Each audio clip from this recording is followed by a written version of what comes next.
Doma Sports Talk worldwide with some news from the world of boxing. So y'all know what time it is. You ain't in a rush to get concussed. Now, Demetrius Andrade. Demetrius Andrade, what is he? 2 division champion, 154-pound champion, 160-pound champion. Guy that, been in boxing, damn near 35 years old or something right now. And I think we can all say, well, he hasn't had the big fights. Well, it's not from a lack of effort. We know that. So here's the newest fight. Demetrius Andrade is trying to move up to 168 pounds and see what he can get. So what is he trying to fight? David Benavidez. We hear that he's in talks to fight for David Benavidez. We talked about it maybe about 3 or 4 days ago. Well, word has it from sources is that Demetrius Andrade has signed his part of the contract already and ready to go. We're waiting on David Benavidez now. And so that just showed you another time that Demetrius Andrade is trying to fight somebody that the boxing world considers hard. David Benavidez is a big 168-pounder. Well, most people think David Benavidez should move up to 175, but David Benavidez is hanging around because he's trying to, corner Canelo, which I don't blame him. He's trying to corner Canelo, but the thing is, some of these fighters don't realize is that you can't corner them. As long as these people are helping, aid, and abetting, you can't do more than what you've done already. Dave Benavidez was the WBC champion. He's the lineal champ from the 168 pounds, and no one is talking about lineal, right? Like the WBC gave Canelo Alvarez the 168-pound title instead of making him fight for it against David Benavidez, right? So he had positioned himself super. David Benavidez is still undefeated. What kind of better position can you get to fight Canelo? If they wouldn't have given Canelo the WBC belt for 168 pounds, then he would have had to fight David Benavidez. And I don't understand, right? I do understand it, but it's just how despicable how people are. Why would we want to call somebody undisputed if he didn't fight for all the belts? Why would we want to do that? Why do we continue to do? Canelo Alvarez did not have to fight for one of the belts, but we're going to call him undisputed. That defeats the purpose. Undisputed means you fought for all of the belts and got them together. He didn't have to do that. And then, just coincidentally, the WBC champion was the hardest one. David Benavidez is still considered the hardest guy, or one of them, with David Morrell together in the 268-pound division. But be that as it may, Demetrius Andrade understands that he's going up in weight to fight a bigger guy, but he signed to fight David Benavidez. And Demetrius Andrade is someone else who's positioned himself perfectly. Now, his reputation from people who are actually trying to ignore what he's done, right? People who are against the guy because he's dangerous. Most guys, when you see the mainstream against them, just look at their talent, their skill set, and then you'll see why. It really has nothing to do with nothing except this guy is good.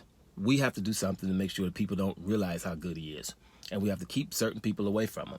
When you're Demetrius Andrade, you hear that, you made wrong business decisions. I talk about it all the time. And Demetrius Andrade's business decision was good as hell. Bottom line is, if he wasn't good, he would have had all these fights already, but he's too good.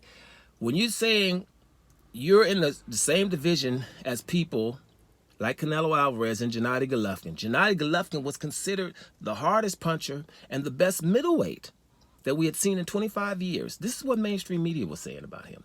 Canelo Alvarez has been the face of boxing and number one pound for pound. And here's the thing about him being number one pound for pound. I think we can all agree that when you're number one pound for pound, that you have to at least be unequivocally, categorically the best in that one damn division you're in. And I can't say that for Canelo forever. For 154? Hell no. He didn't fight Demetrius Andrade when he was his mandatory. Jamel and Jamal Charlo were there begging for fights. So he didn't fight neither one of those guys. So can we say he was the best? He fought Leon Smith instead, Matthew Hatton, and stuff like that.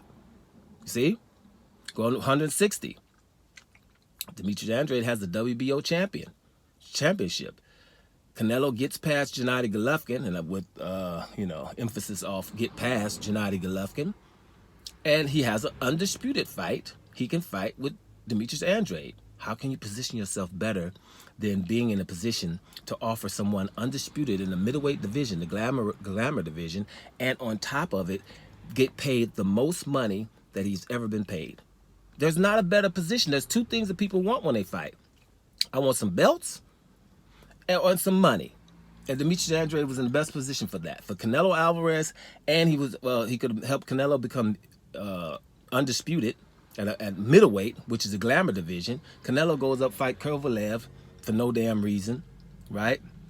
Then goes up to 168 because it's easier. Plus, they're giving him a belt to become undisputed, so he doesn't have to fight someone hard to become undisputed at the super middleweight division, which is not his glamour division, and we all ignore that.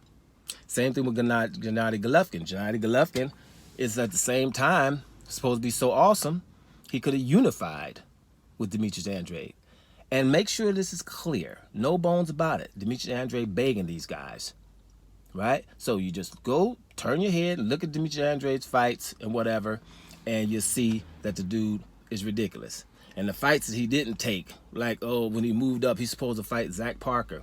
Yeah, the purse bid was $185,000. The purse bid was won for $185,000, which would mean Demetrius Andrade fighting for a eliminator bout for about $100,000, right? And his contemporaries that are not better than him are fighting for $30 million, $20 million, and he's supposed to fight Zach Parker for peanuts like that. That's blasphemous, actually. And then we get somebody like his mandatory, and Jaime Munguia won't fight him for 2 years, right? Jaime Munguia go do something else because he just ain't going to fight him. He's a mandatory for Demetrius Andrade. Then Janibek comes, and everybody says fight Janibek, also for not that much money. Instead of saying Janibek, since he's supposed to be so good, him and Munguia fight. So somebody can crystallize themselves as the better, and then the fight with Demetrius Andrade could be for more money. No, nobody thinks about that. Demetrius Andrade, why he won't fight him?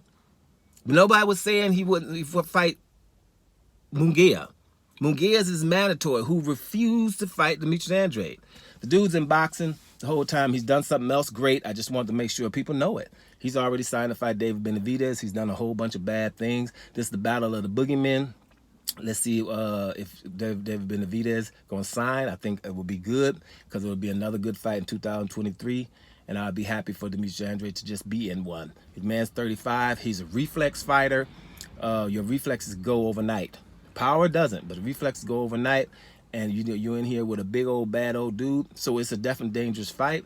But I'm just happy that Demetrius Andrade would possibly be in something just big because he deserves it. Doma Sports Talk Worldwide. And I'm up out of here, y'all.